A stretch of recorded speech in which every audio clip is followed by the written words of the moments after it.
Assalamualaikum warahmatullahi wabarakatuh. Selamat datang kembali di channel ini. Pada kesempatan kali ini kita akan membahas soal-soal yang berkaitan dengan sistem reproduksi ya. Soalnya ada 20. Ini dia soal yang pertama. Berikut ini saluran reproduksi pada pria secara urut adalah A. Testis, vas deferens, epididymis, uretra, dan penis. B. Testis, epididymis, vas deferens, uretra, dan penis. C. Testis, uretra, vas deferens, epididymis, dan penis. D. Testis, epididymis, uretra, vas deferens, dan penis. Oke, kita bisa lihat gambar ini. Yang pertama kali membentuk sperma itu adanya di testis. Nah, setelah itu setelah pembentukan sperma di testis itu akan dimatangkan pada bagian epididymis. Setelah matang, maka dia akan disalurkan melalui vas deferens, kemudian melewati uretra, dan terakhir penis. Maka jawaban yang paling tepat adalah B. Soal nomor 2. Fungsi dari testis pada alat reproduksi pria adalah titik-titik. A. Penghasil sperma. B. Saluran sperma. C. Penghasil ovum. D. Alat kopulasi. Sperma dihasilkan oleh testis ya. Jadi jawabannya tuh A. Kemudian kalau B, saluran sperma itu ada vas deferens dengan uretra. Kemudian penghasil ovum itu bukan alat reproduksi pria ya. Dia penghasil ovum adanya pada wanita. Alat kopulasi penis. Jadi jawaban yang paling tepat penghasil sperma A. Berikutnya nomor 3. Uretra yang terdapat di dalam penis berfungsi untuk A. Penghasil sperma dan hormon. B. Penghasil sperma dan urin. C. Saluran sperma dan urin. D. Saluran sperma dari testis ke kantong sperma.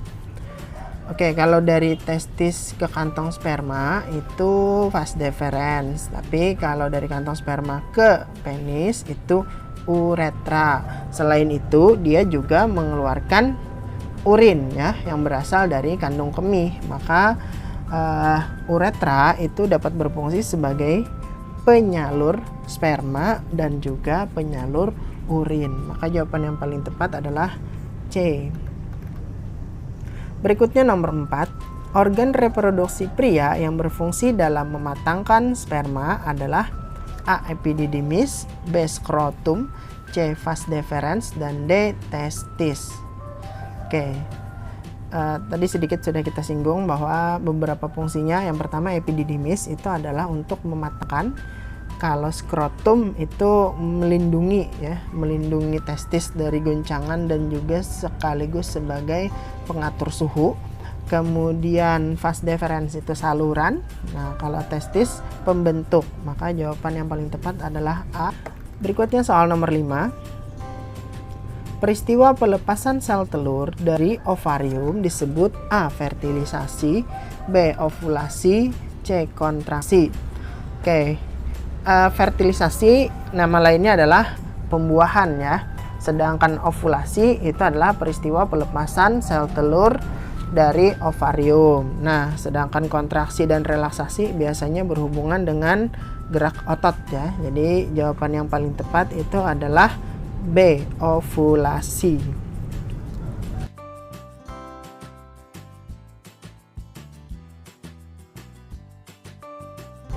Soal nomor 6. Pernyataan berikut ini yang benar adalah titik-titik-titik. A. Jika ovum masak, maka dinding rahim akan menipis. B. Jika terjadi menstruasi, maka dinding rahim menebal. C. Jika dinding rahim menipis, maka terjadi ovulasi. D. Jika ovum masak, maka dinding rahim menebal. Oke, kita akan bahas satu-satu. Yang A dulu ya. Yang A, jika ovum masak, maka dinding rahim menipis. Nah, ini harusnya dinding rahim itu menebal. Kenapa? Karena pada saat ovum masak, itu dinding rahim akan mempersiapkan kedatangan dari si ovum yang sudah masak. Maka dia akan menebal. Ini kan terjadi pada siklus menstruasi ya. Jadi kurang tepat yang A. Yang B, jika terjadi menstruasi, maka dinding rahim menebal. Nah, ini juga kurang tepat karena pada saat terjadi menstruasi, dinding rahim itu meluruh, bukan menebal. Menebal itu sebelum terjadinya menstruasi ya. Kemudian yang C, jika dinding rahim menipis, maka terjadi ovulasi. Nah, ini juga kurang tepat karena ovulasi terjadi itu pada saat dinding rahim menebal. Maka jawabannya adalah jika ovum masak. Nah, ovum masak ini berarti sama dengan dia siap untuk dilepaskan ya, maka namanya ovulasi. Jadi ovulasi itu dinding rahim akan menebal. Jawaban yang lebih tepat itu adalah D ya. Jika ovum masak, maka dinding rahim menebal. Berikutnya nomor 7. Oviduk dan uterus secara berturut-turut ditunjukkan oleh nomor A 1 dan 2, B 2 dan 3, C 1 dan 3, dan D 2 dan 4. Oke, kalau kita lihat satu-satu dari 5 nomor di sana, maka diketahui bahwa nomor 1 itu namanya adalah ovarium. Kemudian nomor 2 itu adalah tuba Fallopi. Kemudian yang nomor 3 itu adalah lapisan luar dari dinding rahim ya, namanya myometrium. Kalau bagian dalam itu namanya endometrium, sedangkan di antara keduanya namanya parametrium. Jadi kalau yang nomor 4 itu berarti rahim atau uterus sama. Nah, yang terakhir itu nomor 5 mulut rahim atau cervix ya. Nah, maka kalau ditanya oviduk, oviduk ini sama dengan tuba Fallopi ya. Jadi nama lain dari oviduk itu tuba Fallopi. Nah, maka oviduk itu nomor 2, sedangkan uterus itu nomor 4. Maka jawabannya 2 dan 4.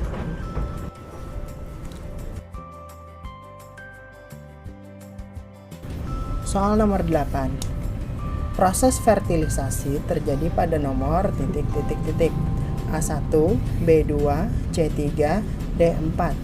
Oke, ini sama seperti gambar yang tadi. 1 itu namanya adalah ovarium, kemudian 2 oviduk atau tuba Fallopi, kemudian yang ketiga yaitu myometrium ya, dinding luar dari rahim. Kemudian yang nomor 4 itu adalah uterus atau rahim.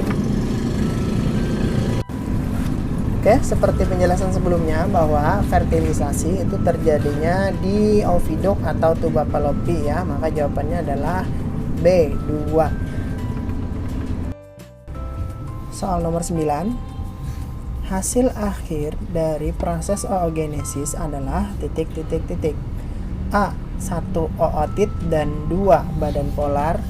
B. 1 ootit dan 3 badan polar.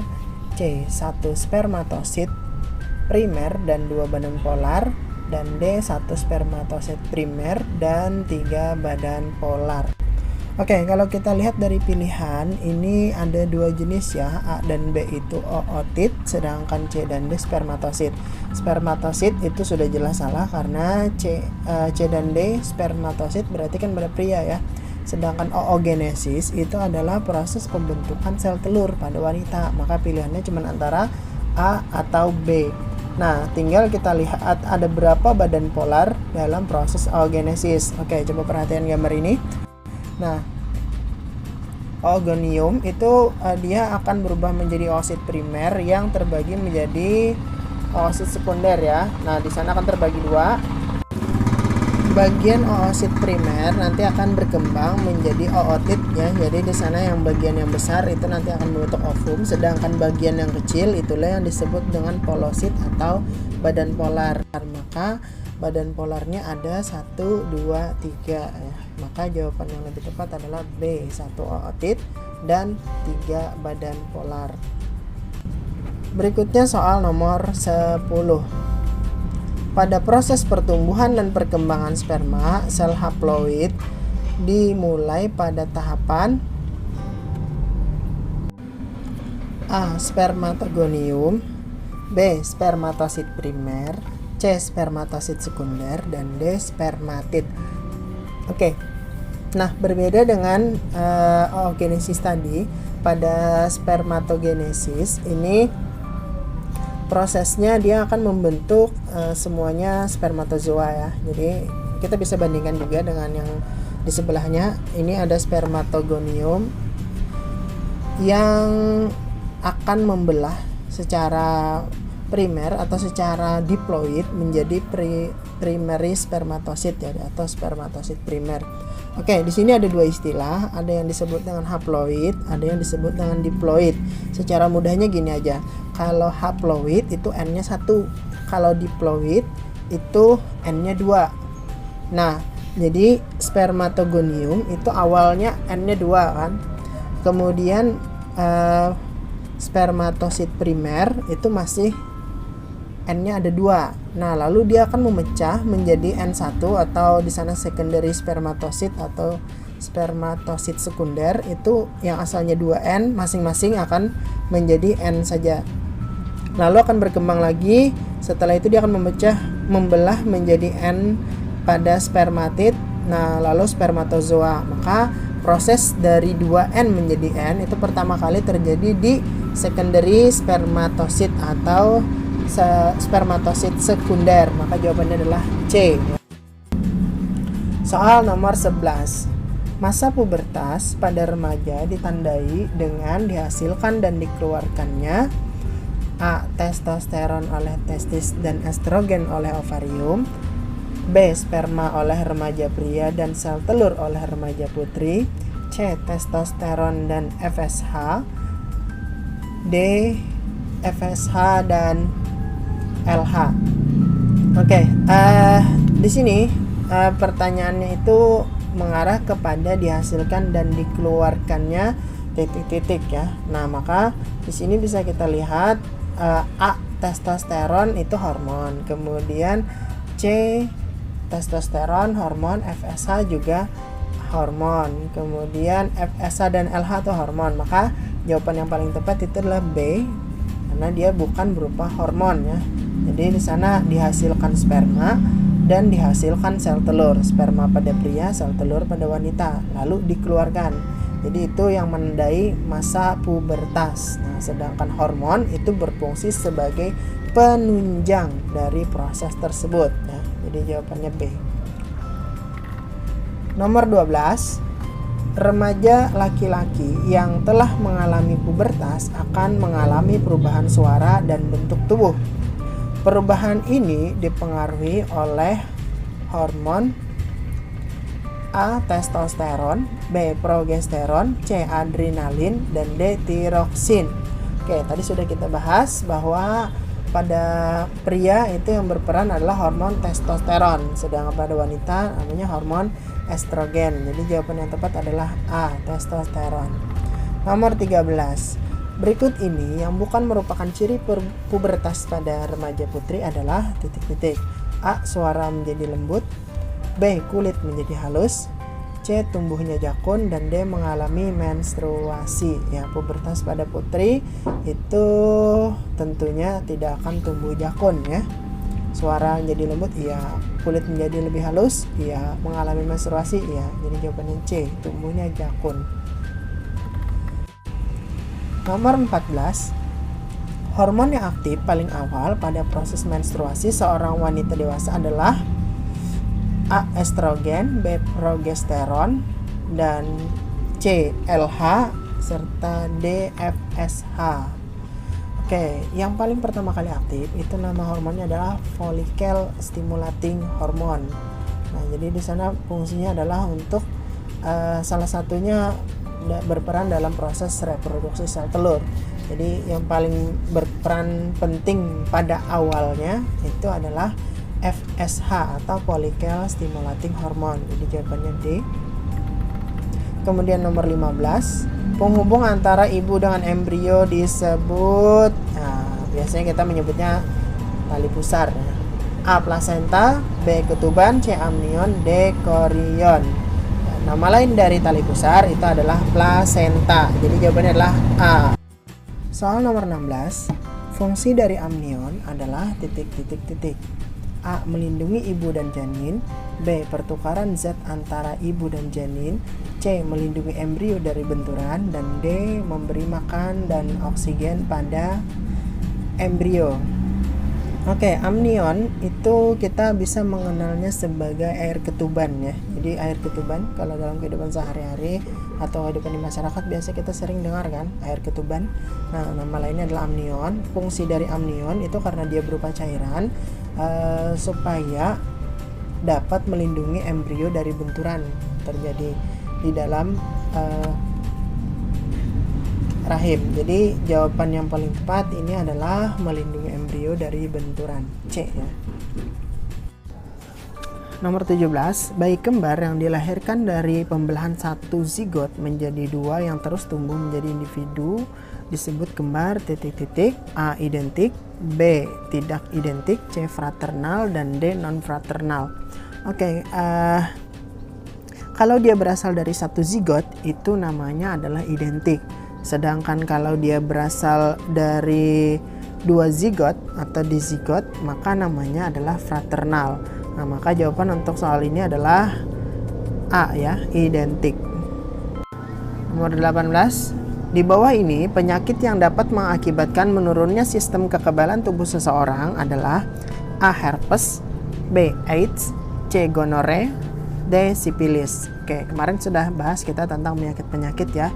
Nah, yang dapat menurunkan kekebalan tubuh itu nama virusnya adalah virus HIV, Human Immunodeficiency Virus, atau nama penyakitnya adalah AIDS. Maka jawabannya B.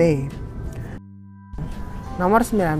Berikut yang dapat menyebabkan penyakit sifilis adalah titik-titik-titik. A. Neisseria gonorrhea, B. Trypanosoma gambiens, C. Treponema pallidum, D. Escherichia coli. Oke, untuk Neisseria gonorrhea itu penyakit gonorea ya. Kalau Trypanosoma gambiens itu dibawa oleh lalat sese. Biasanya ada di Afrika untuk membawa penyakit pada vertebrata hewan maupun pada manusia. Kemudian Treponema pallidum itu adalah sipilis, sedangkan Escherichia coli biasanya itu menyebabkan sakit perut ya. Maka jawaban yang paling tepat itu adalah C, Treponema pallidum.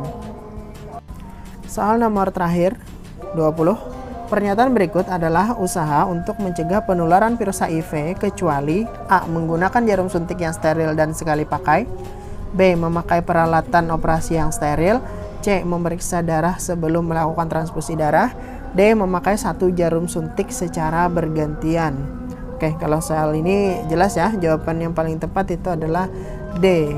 Tidak mungkin kita boleh memakai jarum suntik itu secara bergantian. Oke, jadi jawabannya D.